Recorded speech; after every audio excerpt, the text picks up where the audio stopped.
जब महंगाई चरम सीमा पर हो, महंगाई चरम सीमा पर है, बेरोजगारी चरम सीमा पर है और इस सरकार में अगर आप न्याय मांगने जाते हैं तो आपको न्याय नहीं मिल रहा है। और लगातार देख रहे हैं आदरणीय आजम खान साहब से लेकर के और अभी कानपुर का विधायक हमारा समाजवादी पार्टी का इरफान सोलंकी और इससे पहले भी पूर्व सांसद या विधायक या पूर्व विधायक पे लगातार फर्जी मुकदमे लग रहे हैं। विपक्ष के पास क्या रास्ता है? अगर न्याय मांगने जिनके पास जाते हैं वो न्याय देने के लिए तैयार नहीं है और अधिकारी हाथ खड़े कर लेते हैं, कहते हैं कि ऊपर से निर्देश ये है कि आपको हम फंसाएं। तो जब सरकार खुद फंसाना चाहती है तो विपक्ष के पास रास्ता क्या है? महंगाई चरम सीमा पर है, भ्रष्टाचार चरम सीमा पर है, बेरोजगारी चरम सीमा पर है, निवेश के नाम पर झूठे सपने दिखा रहे हैं। इनसे पूछिए भारतीय जनता पार्टी के लोगों से, जिस समय इन्होंने निवेश के लिए पहला कार्यक्रम किया था उसमें जो एमओयू हुए थे उसमें जमीन पर कितना आया है। उसके बाद डिफेंस एक्सपो हुआ था, डिफेंस एक्सपो के माध्यम से निवेश कितना आया है। और अब जब सरकार ने अपने मंत्रियों को जगह जगह भेजा है तो सरकार को कम से कम ये सार्वजनिक करना चाहिए कि किन किन उद्योगपतियों ने, कितने इन्वेस्टर्स ने एमओयू साइन किए और जमीन पर लेकर के उनको उतारने जा रहे हैं। आपकी इंडस्ट्रियल पॉलिसी क्या है? जिस पॉलिसी के तहत आप इन्वेस्टर्स को लेकर के आएंगे? सरकार केवल झूठे सपने दिखा रही है, सरकार के लोग बैठ कर के झूठ बोल रहे हैं। इसलिए समाजवादी पार्टी लगातार इनको सावधान भी करेगी और जनता को बताएगी भी, और जहां जरूरत पड़ेगी आंदोलन की तो आंदोलन भी होगा और जरूरत पड़ेगी तो जेल भरो आंदोलन भी बहुत जल्दी शुरू होगा। निकाय चुनाव की तारीखें बढ़ रही हैं, ग्लोबल इन्वेस्टर समिट में लाखों करोड़ का निवेश आया, लाखों करोड़ का बीजेपी दावा कर रही है। इसीलिए मैंने आपसे कहा, जो पहली इन्वेस्टमेंट मीट हुई थी, डिफेंस एक्सपो हुआ था, आखिरकार अगर 5 लाख के उस लगभग 5 लाख करोड़ का एमओयू हुआ था पिछली बार, 5 लाख करोड़ का एमओयू हुआ था, तो आखिरकार उस 5 लाख करोड़ के एमओयू का क्या हुआ?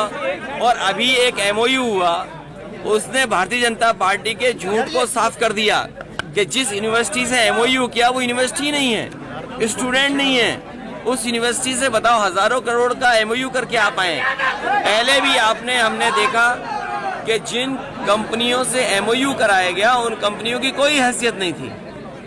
तो ये भारतीय जनता पार्टी केवल इवेंट कर रही है, जनता को धोखा देने का काम कर रही है, जिससे जनता गुमराह रहे। जो बुनियादी सवाल हैं, महंगाई का क्या कर रहे हैं आप? बेरोजगारी आपने क्या खत्म की? आपके मेडिकल कॉलेजेस बर्बाद हो गए हैं, आपके जिला अस्पताल बर्बाद हैं, एम्बुलेंस समय पर नहीं आ रही है, पुलिस का न्याय चरम सीमा पर है, कस्टोडियल डेथ सबसे ज्यादा है, महिलाओं पे सबसे ज्यादा उत्पीड़न और अनाचार हो रहा है। आखिरकार जिम्मेदार कौन है? ये कोरोना को लेकर के अपनी सुविधा से भारतीय जनता पार्टी काम न करे। भारतीय जनता पार्टी को जनता को सही आंकड़े और सही जानकारी देनी चाहिए। अगर बीमारी गंभीर है तो बीमारी गंभीर की सूचना भी और जानकारी भी ठीक सरकार को देना चाहिए। चाचा को जिम्मेदारी कब तक मिलेगी? बहुत जल्दी जिम्मेदारी। मिलेगी? अरे ये देखो कितनी बड़ी जिम्मेदारी, अभी नहीं देखा तुमने? कार्यक्रम हुआ, नहीं तो पार्टी जीत सबसे बड़ी। अभी इस पार्टी का जब संगठन बनेगा तो उनको जिम्मेदारी मिलेगी। जरूरत पड़ेगी सिंबल देंगे और जहाँ फ्री छोड़ने की जरूरत पड़ेगी वहाँ फ्री भी छोड़ेंगे। राहुल गांधी का भारत छोड़ो यात्रा, देखिए 24 के लिए भारतीय जनता पार्टी को हमने काम दे दिया है कि वो मैनपुरी मॉडल को पढ़ें। मैनपुरी मॉडल में मैनपुरी के लोगों ने गुजरात मॉडल फेल किया। मुझे उम्मीद है कि जिस तरीके से जमीन पर कार्यकर्ता नेताओं ने मैनपुरी में काम किया, यही काम और विधानसभा लोकसभा में होगा तो परिणाम आपको देखने वाले मिलेंगे। Gujarat model versus Mainpuri model होने जा रहा है सर। देखिए यात्रा या कार्यक्रम, इसीलिए मैंने कहा बीमारी को लेकर के सही जानकारी जनता को देने का काम भारतीय जनता पार्टी का है, उनकी सरकार है। उनको सुविधा क्या है इसके तरह जानकारी नहीं देनी है। सर 24 का इलेक्शन मैनपुरी मॉडल पर लड़ा जाएगा। देखिए, उनके लिए जानने और पढ़ने का है मॉडल।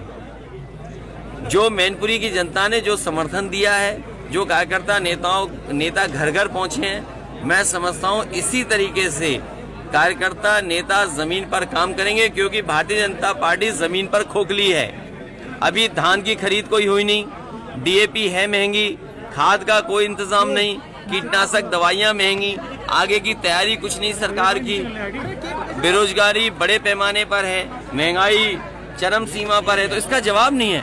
अगर इन्हीं सवालों को लेकर के जमीन पर समाजवादी पार्टी उतरेगी तो आपको परिणाम देखने को मिलेंगे। बीजेपी अपने सुविधा के हिसाब से काम करती है। उससे जो बुनियादी मसले हैं उन पे बहस ही नहीं करनी, बेरोजगारी पे बहस नहीं करनी, महंगाई पे बहस नहीं करनी, हमारी जो सीमाएं असुरक्षित हैं उस पे बहस नहीं करनी है। जानबूझ करके भारतीय जनता पार्टी एजेंडा चलाती है, कुछ चैनल उस एजेंडा का सपोर्ट करते हैं। बीजेपी पासवान सम्मेलन कर रही है, कहीं ना कहीं मुस्लिम वोटर और चूहा वाला पासवान सम्मेलन जिस तरह बीजेपी कर रही है पूरे प्रदेश। देखिए, भारतीय जनता पार्टी के बारे में सब जानते हैं। भारतीय जनता पार्टी नफरत की राजनीति करती है, जातियों में खाई पैदा करने की राजनीति करती है, साजिश करती है, षड्यंत्र करती है, झूठ बोलती है। Thank you sir. थक गया हाथ, धन्यवाद तुम्हारा। बड़ी रणनीति का ऐलान कर दिया, जेल भरो रणनीति का। ठीक है, जब महंगाई चरम सीमा पर हो, महंगाई चरम सीमा पर है, बेरोजगारी चरम सीमा पर है, और इस सरकार में अगर आप न्याय मांगने जाते हैं तो आपको न्याय नहीं मिल रहा है।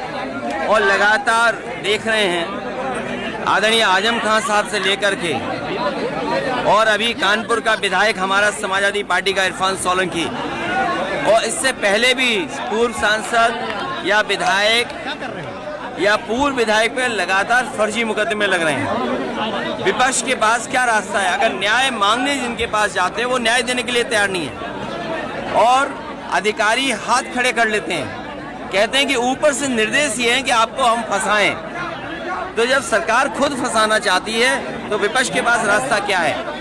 महंगाई चरम सीमा पर है, भ्रष्टाचार चरम सीमा पर है, बेरोजगारी चरम सीमा पर है, निवेश के नाम पर झूठे सपने दिखा रहे हैं। इनसे पूछिए भारतीय जनता पार्टी के लोगों से, जिस समय इन्होंने निवेश के लिए पहला कार्यक्रम किया था उसमें जो एमओयू हुए थे उसमें जमीन पर कितना आया है। उसके बाद डिफेंस एक्सपो हुआ था, डिफेंस एक्सपो के माध्यम से निवेश कितना आया है। और अब जब सरकार ने अपने मंत्रियों को जगह जगह भेजा है तो सरकार को कम से कम ये सार्वजनिक करना चाहिए कि किन किन उद्योगपतियों ने, कितने इन्वेस्टर्स ने एमओयू साइन किए और जमीन पर लेकर के उनको उतारने जा रहे हैं। आपकी इंडस्ट्रियल पॉलिसी क्या है? जिस पॉलिसी के तहत आप इन्वेस्टर्स को लेकर के आएंगे? सरकार केवल झूठे सपने दिखा रही है, सरकार के लोग बैठ करके झूठ बोल रहे हैं। इसलिए समाजवादी पार्टी लगातार इनको सावधान भी करेगी और जनता को बताएगी भी, और जहां जरूरत पड़ेगी आंदोलन की तो आंदोलन भी होगा, और जरूरत पड़ेगी तो जेल भरो आंदोलन भी बहुत जल्दी शुरू होगा। फेसबुक पर देख रहे हैं तो वीडियो को लाइक करके पेज को फॉलो करें। इसके अलावा अगर आप इस खबर से यूट्यूब के जरिए जुड़े हैं तो चैनल को सब्सक्राइब करके बेल आइकन दबाना बिल्कुल ना भूलें। नमस्कार।